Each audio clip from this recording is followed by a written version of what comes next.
Topic की। सबसे पहला टॉपिक आता है कि कैबिनेट ने अप्रूवल दे दिया है नई एजुकेशन पॉलिसी को। नई एजुकेशन पॉलिसी रिप्लेस करती है 1986 की एजुकेशन पॉलिसी। इसके अंदर एचआरडी मिनिस्टर ने इसका नाम बदल कर दिया है मिनिस्ट्री ऑफ एजुकेशन। 29 तारीख को यानी कि 2 दिन पहले इसे चालू किया गया था, फाइनलाइज किया गया, फिर आपके सामने इसे रिप्रेजेंट किया गया। काफी लंबे अरसे से हमारा एजुकेशन सिस्टम जो था बहुत ज्यादा डिस्टर्ब चल रहा था। जैसे कि आप जानते हैं हमारे एजुकेशन सिस्टम में सिर्फ और सिर्फ सर्टिफिकेट लेना ही एक वैल्यूएबल काम रह गया है। उस सर्टिफिकेट से आपकी नॉलेज क्या बनती है, आपको क्या आता है, क्या समझ में आता है, इस चीज से ज्यादा फर्क नहीं पड़ता। लेकिन अब जो आप सीखने जाएंगे या आगे आने वाली जनरेशन जो सीखेगी वो बहुत ज्यादा एडवांस जनरेशन बनेगी, क्योंकि उनको बाय बॉर्न यानी कि बाय बॉर्न होने के बाद जब स्कूल में एडमिशन लेंगे तभी से काफी अच्छे ट्रेंड्स देखने को मिलेंगे और काफी ज्यादा इंप्रूवमेंट आएगी। सरकार इस पर आज से पहले टोटल अपने जीडीपी का 1.7% खर्च करती थी, लेकिन अब सरकार ने डिसीजन ले लिया है कि भाई 6% तक का खर्चा किया जाएगा टोटल जीडीपी का। इसके अंदर अलग अलग विभागों को बनाया गया है। सबसे पहला सस्टेनेबल डेवलपमेंट गोल का चौथा पॉइंट क्या था कि आप अपने देश के अंदर एजुकेशन को यूनिवर्सलाइज करेंगे, उसके स्टैंडर्ड को उठाएंगे ताकि लोगों के अंदर नॉलेज का संचार हो, ना कि कागजी रट्टाफिकेशन या रटने की क्वालिटी को जाना जा सके। तो ऐसी चीजों के लिए सरकार ने 2030 तक का प्लान रखा है कि अपने एजुकेशन सिस्टम को सुधारने के लिए। इसके अंदर प्रकाश जावड़ेकर जी ने, जो कि मिनिस्ट्री ऑफ इंफॉर्मेशन ब्रॉडकास्टिंग है, प्रकाश जावड़ेकर, इन्होंने बेसिकली इसको रिप्रेजेंट किया है एचआरडी मिनिस्टर और मिनिस्ट्री ऑफ एजुकेशन के साथ मिलकर। इस प्रोसेस के अंदर पूरा का पूरा एजुकेशन सिस्टम सुधारा जाएगा और यह माना जा रहा है कि 2035 तक 50% सीटों को और बढ़ाया जाएगा। और हायर एजुकेशन में जो सबसे बड़ी समस्या क्या आती है, हमारे देश के अंदर लिमिटेड सीट होने की वजह से प्राइवेट यूनिवर्सिटी बच्चों की एजुकेशन का दोहन करती है, बच्चों से पैसों का दोहन करती है, उन्हें बहुत तंग करती है, बच्चे प्रेशर में आके सुसाइड तक कर लेते हैं। लेकिन अब ऐसी परिस्थिति के अंदर 3.5 करोड़ सीट्स बढ़ाई जाएंगी 2035 तक में, और धीरे धीरे ये काम अब सरकारी उस सेक्शन में जुड़ जाएगा। इस पॉलिसी के अंदर 5 पिलर रखे गए हैं। पहला है एक्सेस, इक्विटी, क्वालिटी, अफोर्डेबिलिटी और अकाउंटेबिलिटी। मतलब जो भी चीजें आप सीखेंगे उसकी एक्सेस आसानी से होगी, सबको बराबर ही एजुकेशन मिलेगी, अच्छी क्वालिटी मिलेगी, सस्ते दामों पर मिलेगी और उसको आप आगे कैश कर सकते हैं, यूज कर सकते हैं। अब अथॉरिटीज और सर्कुलर निकले हैं जिसके अंदर अलग अलग सेक्शंस बना दिए गए हैं। सबसे पहला सेक्शन बना है NCPECCE। एनसीईआरटी के आधार पर एक ऐसा प्रोग्राम लॉन्च किया गया है जिसके अंदर 5 सेक्शन बनाए गए हैं, जिसमें पहला स्टैंडर्ड 3 साल का, पहला स्टैंडर्ड 4 साल, फिर 3 साल, फिर 3 साल, फिर 3 साल, कुछ इस प्रकार का एक स्टैंडर्ड 5 साल 5 3 3 4 का एक स्टैंडर्ड प्रिपेयर किया गया है, जिसमें बच्चों को प्रिपेयर करवाया जाएगा एजुकेशन के लिए। इसमें हर एक विभाग के अंदर एक सेक्शन बना दिया जिसमें बच्चे को आगे के फ्यूचर की स्किल्स जनरेट कराने के लिए अभी से प्रिपेयर किया जाएगा। इसके अंदर आपके सामने ज्वाइंटली एक तरीके से यहां पे वेंचर स्टार्ट किया गया है। HRD minister, women and child development, health and family welfare और ट्राइबल अफेयर्स। इसके अंदर चाहे रूरल एरिया हो चाहे अर्बन एरिया हो, हर सेक्शन के अंदर आपको बेनिफिट मिलने वाला है आगे आने वाली जनरेशन को। इसके अंदर कॉम्प्रिहेंसिव इंप्रूवमेंट किया जाएगा एनसीईआरटी के अंदर। इसके बाद में टीचर्स की भी ट्रेनिंग होगी, 2023 तक टीचर्स को भी असेसमेंट प्रिपेयर करने पड़ेंगे। बहुत सारे कैपेसिटी बिल्डिंग रिसर्च सेंटर्स बनाए जाएंगे, रिसर्च कल्चर और building research capacity higher education के लिए बनाए जाएंगे। एजुकेशन पॉलिसी के अंदर जो भी टीचर पढ़ाएगा अब उनको अलग अलग भटकना नहीं पड़ेगा। 12वीं के बाद सीधा वो बीएड कर सकते हैं अगर टीचिंग में जाना चाहते हैं, तो डायरेक्टली अब उन्हें ग्रेजुएशन का झंझट नहीं पालना पड़ेगा। पहले क्या होता था, जैसे नॉर्मली जब हमारे टाइम की बात करते हैं तो उस टाइम क्या होता था, बच्चा पहले 12वीं करता था, 12वीं के बाद ग्रेजुएशन कंपलसरी था, ग्रेजुएशन में 55% मार्क्स कंपलसरी होते थे, उसके बाद में आप बीएड भरोगे, बीएड भरने के बाद सीटेट दोगे, सीटेट देने के बाद आगे आप किसी भी सरकारी एग्जाम की तैयारी करोगे। तो इस प्रोसेस के अंदर लगभग बच्चे के 12वीं के बाद से आगे तक में लगभग 6 से 8 साल लग जाते थे। काफी ज्यादा समय लग जाता था और वैकेंसी निकले ना निकले, कितना लेट हो जाए, काफी दिक्कतें। अब क्या है, 12वीं खत्म करते ही सीधा बीएड की डिग्री हासिल करेगा बच्चा, 4 साल का कॉम्प्रिहेंसिव कोर्स, एक बार में सीटेट की तैयारी करके 6 महीने में एग्जाम देगा और आगे आने वाली नौकरियों के लिए तैयार हो जाएगा। तो बच्चे के लगभग 5 से 6 साल बच जाएंगे। इसके अंदर टीचर्स की बार बार प्रैक्टिस होंगी, कंसल्टेशन चलाई जाएंगी ताकि टीचर्स के अंदर भी नॉलेज का संचार हो, टीचर्स और ज्यादा अपनी एजुकेशन को बढ़ाएं। तो इस प्रकार से काफी सारे विभाग बना दिए गए हैं जिसके अंदर बच्चे को हर प्रकार से क्वालिटी मिल जाए। सारी की सारी जो एजुकेशन है वो higher education commission of India के अम्ब्रेला के अंदर चलेंगी, चाहे वो आपकी मेडिकल हो, मेडिकल के अलावा आपकी लीगल एजुकेशन हो, हायर एजुकेशन हो, सभी चीजें HECI के कंट्रोल में चलाई जाएंगी। स्कूल एजुकेशन के 4 सेक्शन है। सबसे पहला आता है आपके पास 5 साल का सेक्शन, फाउंडेशन स्टेज कहते हैं इसको। इस फाउंडेशन स्टेज को 2 पार्ट में बांटा गया, 3 साल आंगनवाड़ी कहिए या प्री स्कूल कहिए, आगे के 2 साल कहेंगे तो आप किसके लिए कहेंगे, फर्स्ट और सेकेंड क्लास के लिए। 3 साल जैसे हमारे टाइम में क्या होता था, नर्सरी, LKG, KG, फिर फर्स्ट और फिर सेकंड। तो ये 5 साल का पहला मॉडल है। दूसरा मॉडल जो आपका आएगा वो 8 साल की उम्र के बाद आएगा। 8 साल की उम्र के बाद आएगा, ये आएगा 3 साल के लिए। ये क्या होगा, प्रिपरेटरी स्टेज। यहां पर बच्चे को पहली बार साइंस, मैथ्स, आर्ट्स, ह्यूमैनिटीज ये सब चीजों से इंट्रोड्यूस कराया जाएगा। ये ग्रेड होगा 3 से 5 साल का। ये अट्रैक्टिव पैटर्न में पढ़ाया जाएगा, पिक्चर्स दिखाकर, विजुअलाइजेशन करके, ये सब चीजें करके। फिर आती है मिडिल एज, ये भी 3 साल की है, 11 से 14 साल के लिए अंदर 6ठी से 8वीं क्लास, जिसके अंदर ये सारी की सारी चीजों को प्रिपेयर किया जाएगा। सेकेंडरी स्टेज होगा हमारा 9 to 10th क्लास के लिए, और जो आगे प्रिपेयर करेगा 11वीं से 12वीं के लिए। तो ये 14 से 18 साल तक के सेक्शन में यहां पर बहुत सारी भाषाओं को जोड़ा जाएगा एजुकेशन के लिए, ताकि बच्चे आगे टूर ट्रेवल आदि विदेशों में जाकर तैयारी करें तो उनके पास पूरे के पूरे सोर्सेज हो। और भी बहुत सारी चीजें होंगी। शुरुआत जो होगी मदर टंग लैंग्वेज और रीजनल लैंग्वेजेस में एजुकेशन प्रोवाइड की जाएगी। सभी प्रकार के टीचर्स से इंक्वायरी और डिस्कशंस के डेस्क बनाए जाएंगे, अलग अलग थिंकिंग के थिंक टैंक्स बनाए जाएंगे, 360 रिपोर्ट कार्ड बनाया जाएगा ताकि बच्चा कहां कहां किस किस फील्ड में एनहेंस कर रहा है वो सारी चीजें। इसके अलावा बैगलेस एजुकेशन होगा।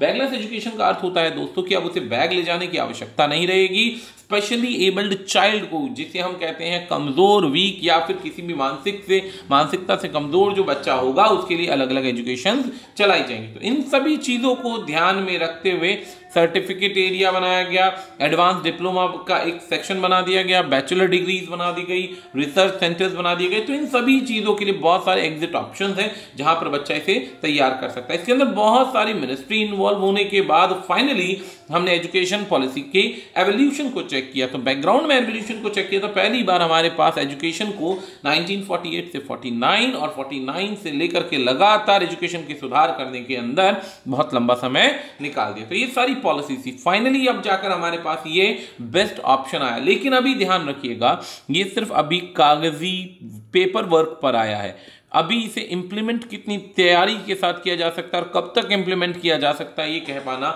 मुश्किल है, क्योंकि इन सभी चीजों के लिए फंडिंग की आवश्यकता है और सरकार जिस हिसाब से कहती है शायद उस प्रकार से पूरा करने में कभी कभी असमर्थ रह जाती है फाइनेंसिस की कमी की वजह से। तो अब अगर बात करते हैं मिनिस्ट्री ऑफ एजुकेशन की, तो union minister Ramesh Pokhriyal Nishank, constituency Haridwar Uttarakhand, और मिनिस्ट्री ऑफ स्टेट है संजय धोत्रे। अगली न्यूज आती है, भारत के अंदर पहली बार काफी लंबे अरसे के इंतजार के बाद 2016 में पैक्ट साइन हुआ इंडिया और फ्रांस का 59,000 करोड़ की डील हुई और पहली बार 5 राफेल इंडिया में लॉन्च हुए, इंडिया में उतारे गए, जिसको उतारने के अंदर भारत के सभी टेक्निकल डिपार्टमेंट्स को तैयारी दी गई ट्रेनर्स के द्वारा तैयारी के बाद जितने भी हमारे देश के बढ़िया पायलट थे उनको तैयार किया गया, ट्रेन किया गया और 8500 किलोमीटर दोस्तों 8,500 किलोमीटर का दायरा कवर करके इंडिया में इन्होंने गुड़गांव के अंदर अपना लैंडिंग की है। लैंडिंग करने के अंदर बेहतरीन लैंडिंग करी गई, इसमें सारा टेक्निकल डिपार्टमेंट है, सब कुछ है। इस सेक्शन में यहां पर राफेल जो भेजे गए इनमें दो राफेल भेजे गए हैं जो ट्रेनिंग बेस पे राफेल होंगे, जिसमें एक ट्रेनर बैठा होगा और आगे एक मेन फाइटर जेट उड़ाने वाला पायलट बैठा होगा, ट्रेनिंग लेने वाला और जाहिर सी बात है एक सिखाने वाला। बचे हुए 3 फाइटर प्लेन्स वो हैं जो सिंगल सीटर फाइटर प्लेन्स हैं, जो अच्छी तरीके से फुल आर्टिलरीज को ले जाकर तैयार कर सकते हैं, लड़ाई लड़ सकते हैं। इनको एस्कॉर्ट करने के लिए 2 सुखोई M30 भी गए थे, जिनके साथ इन्होंने अंबाला अंबाला में लॉन्चिंग की, अंबाला में लैंडिंग की, सॉरी मैंने गुड़गांव बोल दिया, लेकिन यहां पर अंबाला में इन्होंने लॉन्च किया है। अब अगर बात करते हैं तो दोस्तों इसको आने के बाद भारतीय आर्मी और ज्यादा सशक्त हो गई है। इससे पड़ोसी मुल्कों के पैर थोड़े ठंडे पड़ गए हैं, जो बिना बात के भारत को तंग करने का प्रयास कर रहे थे। काफी लंबे अरसे की डील थी इस सेक्शन के अंदर। अब जैसे फ्रांस से इंडिया में ये प्लेन उड़कर आए, तो बाकायदा इस चेन में, बेल्ट में जितने भी कंट्रीज हैं उन सभी को बाकायदा पहले ही इन्फॉर्म कर दिया जाता है कि किसी भी प्रकार की एक्शन या ऑपरेशनल एक्टिविटी ना करें, क्योंकि ये सिर्फ एक तरीके से प्रोग्राम है अपने प्रोडक्ट्स को लाने के लिए। किसी प्रकार की कोई स्पाइंग नहीं हो रही, किसी प्रकार का कोई झगड़ा नहीं हो रहा है, तो ये सभी चीजें मैटर करती है। तो यहां पर जो अराइवल ऑफ जेट्स है वो सेक्शन 144 के अनुसार की गई है, जिसमें सीआरपीसी 1973 के आधार पर अंबाला कंटोनमेंट के अंदर इन्हें प्रिवेंशन के तार पर रखा जाएगा। इनकी फोटोग्राफीज को अभी मना किया गया है। पायलट्स जो थे ये हमारे वो पायलट्स हैं जो विंग कमांडर्स थे। अलग अलग लोग इसे सोशल मीडिया पर गलत जानकारी के अनुसार गलत नामों की तरह दिखाने की कोशिश कर रहे हैं ताकि लोगों में भेदभाव क्रिएट हो, लेकिन असलियत में ये सारे के सारे वो जेन्युइन नाम है जो गए थे इनको लाने के लिए। पॉइंट नोट करने वाली बात है कि भारत में बहुत लंबे पहले समय से MiG मिग को यूज किया जा रहा था, मिग और सुखोई को यूज किया जा रहा था। अब पहली बार काफी लंबे अरसे के बाद में यहां पर इंडिया में फाइटर जेट आपके उतारे गए। ये फाइटर जेट इंडियन आर्मी को बूस्ट करेंगे और इतने तेज फाइटर प्लेन्स हैं कि इनका इस्तेमाल आप जब करेंगे तो त्रासदी के लिए करेंगे। वैसे भी भारत के बहुत पुराने मिग प्लेन्स जो हैं वो अच्छे F-11 प्लेन्स को गिरा चुके हैं। आपके सामने इतिहास अभी सामने है ही। तो इस परिस्थिति के अंदर भारत के ये जो एडवांस टेक्नोलॉजी वाले हैं ये कितनी जबरदस्त काम कर सकते हैं, आक्रामक काम कर सकते हैं, कोई सोच भी नहीं सकता। लेकिन एक चीज ध्यान रखिएगा, भारत के जितने भी फाइटर्स हैं, पायलट हैं, फाइटर पायलट्स हैं, यानी फाइटर जेट उड़ाने वाले पायलट्स हैं, उनका पूरे संसार में नाम है कि वो कितने खटारा प्लेन से भी कितना जबरदस्त काम कर सकते हैं। तो एडवांस टेक्नोलॉजी के साथ तो उनकी प्रैक्टिसेस का तो अंदाजा भी नहीं लगाया जा सकता। अब बात करते हैं इंडियन एयरफोर्स के बेसिकली चीफ की। तो राकेश कुमार सिंह भदौरिया इसके चीफ हैं। हेडक्वार्टर हमारा न्यू दिल्ली के अंदर है। अगली न्यूज आती है, भारत और इंडोनेशिया के साथ संबंध को बढ़ाने के लिए राजनाथ सिंह डिफेंस मिनिस्टर की डायलॉग हुए हैं, बातचीत हुई है। किसके साथ में? इंडोनेशिया के साथ में एक मिलिट्री टाई अप किया गया है ताकि एक दूसरे का सपोर्ट किया जा सके ओशियंस के अंदर और एक दूसरे की ताकत बने, कमजोरी बनने की जगह, ताकि कोई भी दूसरे देश का अगर जहाज या कोई भी सेक्शन आपके देश की तरफ कूदता हुआ आता हुआ नजर आता है तो आपके पास में काफी स्ट्रेंथ हो, ताकत हो, ताकि कोई भी दिक्कत ना आए। तो भारत से राजनाथ सिंह जी गए और इंडोनेशिया से प्रबोवो सुबियांतो एग्री करते हैं इस MOU को। अब इसके की फीचर क्या है? बायलैटरल डिफेंस सिस्टम है, बायलैटरल डिफेंस कोऑपरेशन है, जहां पर दोनों एक दूसरे की सपोर्ट करेंगे। 2018 में ये साइन किया गया था, फाइनली फिर से इसे लगाया गया। यहां पर ब्रह्मोस क्रूज मिसाइल को भी फाइनली मैरीटाइम सिक्योरिटी के आधार पर तैयार किया जाएगा। इसके की पर्सन में हमारे बेसिकली चीफ डिफेंस स्टाफ के बिपिन चंद्र रावत हैं, चीफ आर्मी स्टाफ में MM नरवाने हैं, इसके बाद नवल स्टाफ और भी बहुत सारे लोग इसके सेक्शन में काउंट होते हैं। तो मिनिस्ट्री ऑफ डिफेंस की बात करते हैं तो union minister Rajnath Singh, constituency जो है लखनऊ उत्तर प्रदेश में है। मिनिस्ट्री ऑफ स्टेट की बात करते हैं तो श्रीपद यसो नायक है। इंडोनेशिया की कैपिटल जकार्ता है, करेंसी इंडोनेशिया रुपया है और प्रेसिडेंट जोको विडोडो है।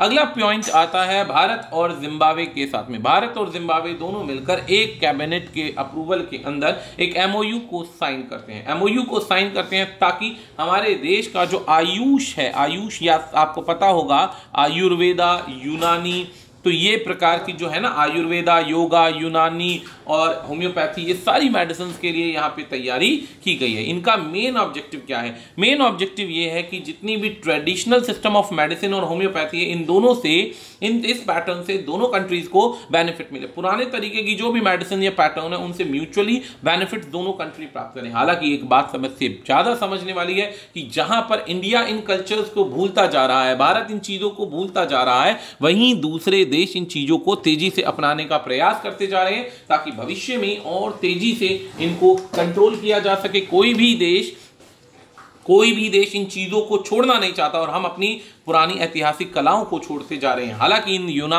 आयुष के द्वारा, यानी इन योगा के द्वारा और योगा के अलावा आयुर्वेदा के द्वारा बहुत सी बड़ी बड़ी बीमारियों का इलाज भी भारत ऑलरेडी ढूंढ चुका है। तो यहां पर इसका जो मेन काम है, ऑब्जेक्टिव है कि टीचिंग करनी है, प्रैक्टिस करनी है, ड्रग्स को बढ़ाना है, ड्रग्स यानी दवाओं को बढ़ाना है और उन थेरेपीज को बढ़ाना है ताकि बड़ी से बड़ी बीमारी को निपटाया जा सके। इसमें एक्सचेंज होंगे एक्सपर्ट्स एक दूसरे को ट्रेनिंग के लिए, पैराडामिक्स के लिए, साइंटिस्ट, टीचिंग प्रोफेशनल और स्टूडेंट, ताकि इस फील्ड को आगे बढ़ाया जा सके। इसके अंदर काफी सारे सेक्शंस है जिसमें रिकॉग्नाइज करेंगे अलग अलग बीमारियों को, अलग अलग पैटर्न्स को, अलग अलग थेरेपीज को।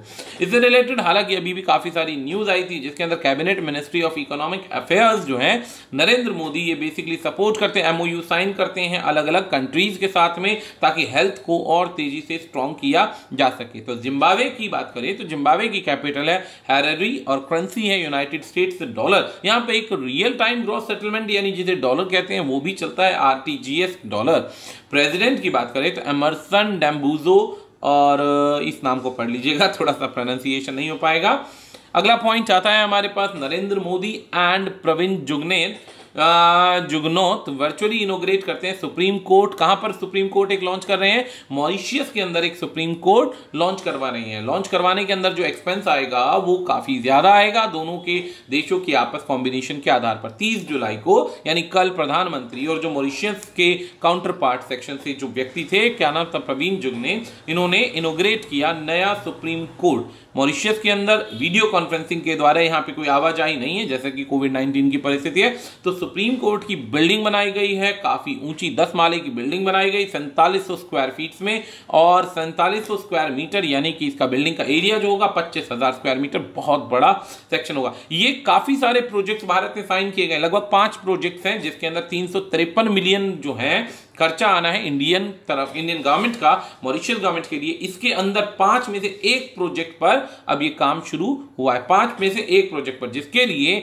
30 मिलियन का एक्सपेंस आया है, 30 मिलियन का एक्सपेंस आया। इसकी पूरी की पूरी डिजाइनिंग इस प्रकार से की गई है कि एनर्जी एफिशिएंसी हो, ग्रीन जोन बने, फोकस हो रहा है थर्मल पावर पर, साउंड इंसुलेशन पर काम हो रहा है। तो मतलब काफी सारे वर्क्स के आधार पर इसे प्रिपेयर किया गया। तो मॉरिशस की करेंसी है मॉरिशियन रुपया, और high commissioner of India to Mauritius कौन है? तन्मय लाल। अगली न्यूज आती है ग्रीन फ्यूल की, ग्रीन फ्यूल की। प्राज प्राज जो है साइन करते हैं एमओयू ARI के साथ में ताकि बायोफ्यूल को डेवलप किया जा सके, बायोफ्यूल को बनाया जा सके तेजी से, और पॉल्यूशन की सभी प्रकार की कचरे को, गंदगी को कम किया जा सके। इंजन से निकलने वाले कंबशन से जो पॉल्यूशन होता है, अलग अलग प्रकार की अलग अलग जो बैक्टीरियाज निकलते हैं, जो अलग अलग प्रॉब्लम्स क्रिएट होती हैं, वो सारी की सारी समाप्त हो जाए। अब एयर के अंदर मिक्स होंगे तो जाहिर सी बात है पॉल्यूशन होगा। वैसे भी दिल्ली जो है हाई अलर्ट पर रहता है हमेशा पॉल्यूशन के अंदर, पॉल्यूटेड सिटीज के अंदर। वर्ल्ड के अंदर दिल्ली जो है लगभग पहले या दूसरे नंबर पर ही आता है। उस परिस्थिति के अंदर जब दिल्ली का ये हाल है तो जाहिर सी बात है वहां पर आपको ग्रीन जोन बनाना पड़ेगा, और इन चीजों के लिए भारत वैसे भी काफी तेजी से काम कर रहा है। कुछ समय से लगातार ये न्यूज आ रही है कि चंडीगढ़ में इलेक्ट्रिक व्हीकल को प्रपोज करने के लिए उसके चार्जिंग प्लॉट्स बनाए जा रहे हैं। सेम दिल्ली में भी बनाए गए हैं, अलग अलग सेक्शंस में बनाए जा रहे हैं सिटीज के अंदर, ताकि गाड़ियों को और एफिशिएंसी से चलाया जा सके। तो ये एक सिस्टम चला रहे हैं ताकि सोलर एनर्जी बढ़े, आपके बायोफ्यूल्स को वैल्यू मिले, उसको ज्यादा से ज्यादा तेज बनाने का प्रयास किया जाए। तो यहां पर जो पराज है और ऑटोमोटिव यानी ARI है, इन्होंने एक MOU साइन किया है ताकि एडवांस बायोफ्यूल एप्लीकेशन टेक्नोलॉजी को डेवलप किया जा सके, और डेवलप करके किस पर? एयर पॉल्यूशन के रिस्क को कम किया जा सके। और ऑब्वियसली बाकी मैं आपको बता चुका हूं। तो इसके बेनिफिट्स तो आपके क्या है? सिंपल सी बात है कि जो भी हेल्थ बेनिफिट्स हैं वो मिलेंगे ही मिलेंगे, क्योंकि जब पॉल्यूशन कम होगा तो जाहिर सी बात है इंसान का जीवन लंबा होगा, बीमारियां कम लगेंगी, और ऑब्वियसली आगे आने वाली जनरेशन को बेटर फ्यूल और बेटर चीजें मिलेंगी। इसके अंदर रीडिफाइनमेंट होगा और काफी सारी चीजों को फोकस किया जाएगा। अब अगर बात करते हैं पराज की, तो हेडक्वार्टर पुणे महाराष्ट्र के अंदर है। फाउंडर और एग्जीक्यूटिव चेयरमैन प्रमोद चौधरी हैं। मैनेजिंग डायरेक्टर और CEO हैं शिशिर जोशीपुरा। ARI की बात करते हैं तो हेड ऑफिस पूना महाराष्ट्र में है। ऑफिशिएटिंग डायरेक्टर जो है नीलकंठ V मराठे है।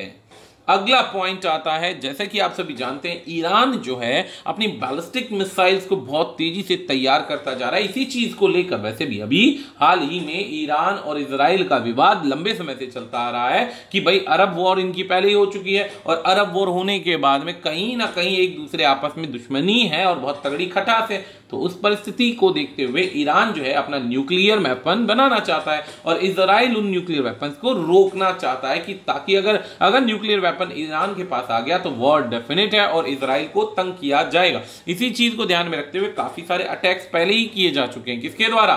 काफी सारे अटैक्स किए जा चुके हैं ईरान पर इजराइल के द्वारा, जो कि वो प्रूव नहीं कर पा रहा है कि मोसाद करवा रहा है, साइबर अटैक है या क्या है। खैर, बात आती है कि अब ईरान ने अपनी एक ग्रेट प्रॉफिट नाम की एक मिलिट्री एक्सरसाइज करी जिसके अंदर बैलिस्टिक मिसाइल को तैयार किया गया, बिग बैलिस्टिक मिसाइल को तैयार किया गया। वैसे ईरान के पास लगभग 20 तरीके की बैलिस्टिक मिसाइल हैं जो 5000 किलोमीटर से लेकर के 1800 किलोमीटर तक की दूरी को तैयार कर सकती हैं। अभी सिर्फ वो मिसाइल्स बाकी हैं जो न्यूक्लियर वेपन को ले जा सके और ले जाने के बाद एक्सप्लोड करवा सके। तो अभी ऐसी न्यूक्लियर वेपन बनने और मिसाइल्स बनना बाकी है। इसी चीज को ध्यान में रखते हुए इस्लाम की जो ईरान की इस्लामिक रेवोल्यूशनरी गार्ड कॉर्प्स है, जिसके अभी कुछ समय पहले कासिम सुलेमानी जो थे, इनके कमांडर जो थे, इनको मार दिया गया अमेरिका के द्वारा क्योंकि उन पर आतंकवाद को बढ़ावा देने का एक इल्जाम था। और वैसे भी इसको टेररिस्ट ग्रुप मान चुकी है अमेरिका गवर्नमेंट ने इसे प्रूव कर दिया कि एक टेररिस्ट ग्रुप है। तो इनके आधार पर अब एक पैरामिलिट्री फोर्स ने एक लॉन्च किया अंडरग्राउंड बैलिस्टिक मिसाइल। इसका नाम रखा गया ग्रेट प्रॉफिट 14। अब ये जो ग्रेट प्रॉफिट 14 है इसे रिलीज किया जा सकता है सुखोई S-22 फाइटर जेट्स के द्वारा ताकि टारगेटेड पोजीशन पर इसे लॉन्च किया जा सके। इसको प्रॉपर्ली टीवी पर ब्रॉडकास्ट किया गया। ब्रॉडकास्ट करने के बाद लोगों के आगे अपनी पावर का प्रदर्शन किया गया कि हम भी स्ट्रांग होते जा रहे हैं और डरने की आवश्यकता नहीं है। वैसे ईरान की अगर डेवलपमेंट की बात करें तो लंबे अरसे से ईरान के हालात बहुत खराब है। 1979 ईरानियन रेवोल्यूशन के बाद से ही इनके हालात में कोई सुधार नहीं आया। लॉन्ग ड्यूरेशन तक यहाँ पर मेडिकल फैसिलिटीज, खान पान की समस्या, ये बहुत सारी दिक्कतें बनी रही। तो इस परिस्थिति के अंदर ईरान को खाली हथियारों पर ही नहीं बाकी चीजों पर भी ध्यान देना चाहिए, लेकिन ईरानियन गवर्नमेंट जो है सिर्फ फोकस करती है वेपन्स पर और कहीं ना कहीं ये भी नॉर्थ कोरिया की तरह डिग्रेड होते जा रहे हैं। अब अगर बात करें ईरान की तो कैपिटल तेहरान है, करेंसी ईरानियन रियाल है। अब बात करते हैं world day against trafficking in person. ये world day against trafficking in person का मतलब क्या होता है? ये लोगों को बरगला कर, झूठ बोलकर, किडनैप करके किसी भी प्रकार से उन लोगों को उठाकर अलग अलग पर्पसेस के लिए, चाहे वो औरतें हों, बच्चे हों, आदमी हों, अलग अलग पर्पसेस के लिए लाते हैं, किडनैप करते हैं, इकट्ठा करते हैं और इन्हें बेच देते हैं। इसके अंदर इनके बॉडी पार्ट्स को चोरी कर लिया जाता है, बच्चों के बॉडी पार्ट्स को चोरी कर लिया जाता है, बेच दिया जाता है उनको, और सेक्स के लिए महिलाओं का इस्तेमाल किया जाता है, फोर्स्ड लेबर के लिए बच्चों को इस्तेमाल किया जाता है, लोगों को स्लेव्स बना लिया जाता है ताकि उनके पास ऑप्शन तो होता नहीं, तो परिस्थिति के आधार पर ही काम करते रहे। तो बेसिकली ऐसी परिस्थिति को रिकॉग्नाइज करने के बाद ये जो ट्रैफिकिंग है इसको रोका जाना काफी ज्यादा इंपॉर्टेंट है। इसके लिए बहुत सारे पर्पसेस को ध्यान में रखते हुए यूनाइटेड नेशंस ने 2011 से नोटिस करना शुरू किया और फाइनली नोटिस करते करते 2013 के अंदर यूएस की जनरल असेंबली ने यहां पर अनाउंस किया world day against trafficking. Human trafficking, इसके अंदर अभी तक में 2 लाख से ज्यादा विक्टिम्स ऐसे हैं जिनको आइडेंटिफाई किया जा चुका है 2003 तक में आइडेंटिफाई किया जा चुका है, जो किसी ना किसी प्रकार से इन मुद्दों के अंदर फंसे हुए। इन लोगों से जबरन दूसरे काम करवाए जाते हैं, इनसे ड्रग्स भिजवाना, चोरी करवाना या ये काम करवाए जाते हैं ताकि इनको अपने पैसे से इस्तेमाल करके परेशान किया जाए और फंसने पर इनको कोई भी सहूलियत ना मिल पाए। तो ऐसे के अंदर इनका, जैसे कि मैंने बताया, forced marriages, bagging, labour, sexual exploitation, organ remover, बच्चों का बेचना, इन सब के अंदर अभी तक में टोटल 21 लाख विक्टिम्स ऐसे हैं जो इस ट्रेड के अंदर पाए गए हैं। तो इन चीजों को देखते हुए भारत में भी काफी सारे कैंपेन्स चलाए, जैसे गुड फादर कैंपेन। इसके जो सपोर्ट की जाती है MS धोनी के द्वारा की जाती है, ऑपरेशन रेड अलर्ट के आधार पर 2016 में, जिसमें पूरी कोशिश करके अवेयरनेस फैलाना है। ऐसे ही डिमांड ऑन एंड कि प्रोस्टिट्यूशन को समाप्त करने की डिमांड जो थी बहुत ज्यादा बढ़ती जा रही थी, तो यही उसका एम है। नॉट नंबर का मतलब कैसे खुद को बचाया जा सके ताकि तुम्हारा नंबर ना आए, चाहे वो कोई भी नाम हो, कोई भी नाम हो, चाहे प्यार के धोखे में पड़ के किडनैप हो रहे हैं, किसी भी परिस्थिति में अपने आप को बचाना जरूरी है। मिसिंग आर्ट ऐसे ही एक प्रोजेक्ट है, तो red light campaign slavery system से बचाना है, ब्लू कैंपेन लड़ाई झगड़े मुद्दों के अंदर फंस के किडनैप होने से बचाना है, फ्री गर्ल इंडिया, तो इस तरीके के बहुत सारे प्रोग्राम यहां चलाएगा। और सरकार ने इनके लिए बहुत सारे प्रिवेंशन एक्ट भी बनाए, जैसे एक्ट एक हो गया, इमोरल एक्ट हो गया 1956, क्रिमिनल लॉ एक्ट हो गया 2013, ऐसे ही पॉक्सो एक्ट बना दिया, transplant of human organ act बना दिया, तो ये सारे एक्ट बना दिए। तो इसमें बहुत ज्यादा काफी ज्यादा सरकार तेजी से बहुत तेजी से काम कर रही मुस्तैदी से, ताकि दिक्कतें ना आए। तो यूनाइटेड नेशन जनरल असेंबली की बात करें तो प्रेसिडेंट जो है फिजानी मोहम्मद बंदे हैं, हेडक्वार्टर न्यूयॉर्क यूनाइटेड स्टेट्स के अंदर है। अगर बात करते हैं यूनाइटेड नेशन के office of drug and crime की, तो इसके डायरेक्टर जनरल एग्जीक्यूटिव कौन है? घडा फाथी वैली, और हेडक्वार्टर है वियना ऑस्ट्रिया के अंदर। फाइनली आता है अब हमारे पास नेशनल क्लिनिकल रजिस्ट्री ऑफ कोविड-19 पेशेंट्स। एक ऐसा तरीका बनाया जा रहा है, एक ऐसा पैटर्न बनाया जा रहा है जिसके अंदर पूरी कोशिश करके बीमारियों से रोक लगाने के लिए, अवेयरनेस फैलाने के लिए तेजी से काम किया जा रहा है, मुस्तैदी के साथ काम किया जा रहा है। इसके अंदर काफी ज्यादा कोशिश करके ये तरीका बनाया जा रहा है ताकि कोविड-19 की समस्याओं से जूझने की जगह, लड़ने की जगह प्रिवेंशन का काम किया जाए, और उनके पेशेंट्स को देख करके उसकी बीमारी को, नेचर को समझा जा सके कि बीमारी कैसे फैल रही है, कैसे आगे इसका नुकसान लोगों तक बढ़ता जा रहा है। तो मेन पर्पज ये है कि कोविड-19 की बीमारी को कर्व करना, सोशल डिस्टेंसिंग मेंटेन करना, और इस बीमारी से रिलेटेड जो भी पॉइंट्स हैं उनको फोकस करना, ताकि आगे आने वाले टाइम पीरियड में इससे रिलेटेड थेरेपीज को बनाकर तैयार किया जा सके। तो इसी नोट के साथ हम इस वीडियो को यहां समाप्त करते हैं। आज के लिए इतना ही दोस्तों, धन्यवाद।